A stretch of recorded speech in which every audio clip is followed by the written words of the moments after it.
Thank you so much for attending my presentation about the top 5 biggest assholes in Pokemon, and of course, this is just my opinion, don't take it too seriously. This is, without a doubt, a skill issue. First off, we have Indeedee, a relatively chill Pokemon on the surface, but completely filled with bullshit. Psychic Terrain is by far the most annoying terrain to play around as it completely blocks your priority moves. This is especially useful on doubles teams to stop Fake Out, Extreme Speed, and even support Psychic-type teammates by getting rid of Sucker Punch. But crucially, it doesn't stop priority moves like Follow Me and Helping Hand, both of which Indeedee abuses the fuck out of. It nearly guarantees Trick Room and can boost targets like Torkoal, Armarouge, Hatterene, or Iron Crown. The combination of Psychic Terrain and Follow Me makes it extremely difficult to deal with consistently. Next up is Gliscor, and if you play much singles, you probably know why. Its defensive stats of 75, 125, 75 are deceptively low, as it uses Poison Heal's 12.5% per turn recovery in conjunction with Protect to give it a free quarter of its health back after each fucking attack. Gliscor can do almost anything you want. Obviously, it's a strong defensive wall and can set up hazards while threatening knockoff, but honestly has a ton of options. These kinds of sets just sorta live forever with their strong defensive type, but it gets even scarier on offense. Gliscor can dish out some serious damage with Earthquake or Boosted Facade, become even stronger with Swords Dance, or even use weird-ass coverage like Ice Fang to threaten Landorus, Therian, and older generations. Terra lets it get rid of those water and ice weaknesses and become even more impossible to take down as it runs through your team. Overall, a giant pain in the ass each and every game. Urshifu is a pretty obvious choice for this list, but it makes perfect sense. Unseen Fist is broken. Full stop. Going through Protection makes it completely absurd in doubles, just ignoring the most common move in the format. That's only bolstered by its damage output. Slower pokes that rely on Protect to stay alive hate this guy as it breaks through with effective base 100 power stab that always fucking crits. Of course, if that's not your style, you also have access to close combat along with a ton of other strong coverage.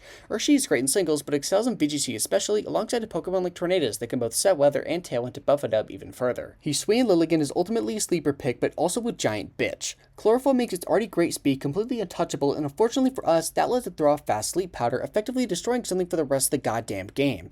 While the 75% accuracy seems like a good thing, and to be clear it is, the inconsistent nature makes it feel like a game of chance. Did they hit the sleep powder? If so, the game might literally just be over, but if they miss, you get a solid damage lead and maybe even knock the thing out. But that's not all. After you eruption with Torkoal is insane, as the turtle starts throwing off Terrifier 150 base power stab spread moves in the sun outside a fucking Trick Room. Hisui and Lilligant can even deal a ton of damage itself with Close Combat or Solar Blade, which is actually what sets it apart from regular Lilligant, along with its speed. Goldango is, without a doubt in my mind, the most privileged Pokemon of all time while still being OU. Like, this guy got fucking everything. Signature stab spread move with absurd power alongside another strong stab move that covers a few blind spots?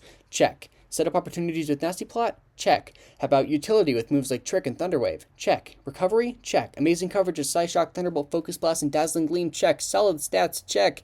Even its ability is absurd, protecting it from all status moves. Well, sorry, there is one exception, that being Haze, which allows you to get rid of your own fucking Make It Rain stat drops and continue dealing massive damage. This also lets it stop hazard removal, spin blocking with the Ghost type, and not letting Defog go off. Goldango is the Superman of Pokemon, but instead of saving the lives of hundreds of people, it uses its power to destroy buildings or whatever. Complete bullshit. In conclusion, there's a lot of annoying Pokemon to play against. I didn't even mention Skarmory, Jinx, or Ursaluna, but don't forget that these are largely outliers. I love playing Pokemon despite these guys making me want to tear my hair out every once in a while. Before I go, I do want to mention that on Tuesday, which is Pokemon Day, I'm holding a 12-hour charity livestream from noon to midnight MST. All proceeds will go to Care for Gaza. I hope to see you there, and thank you so much for watching.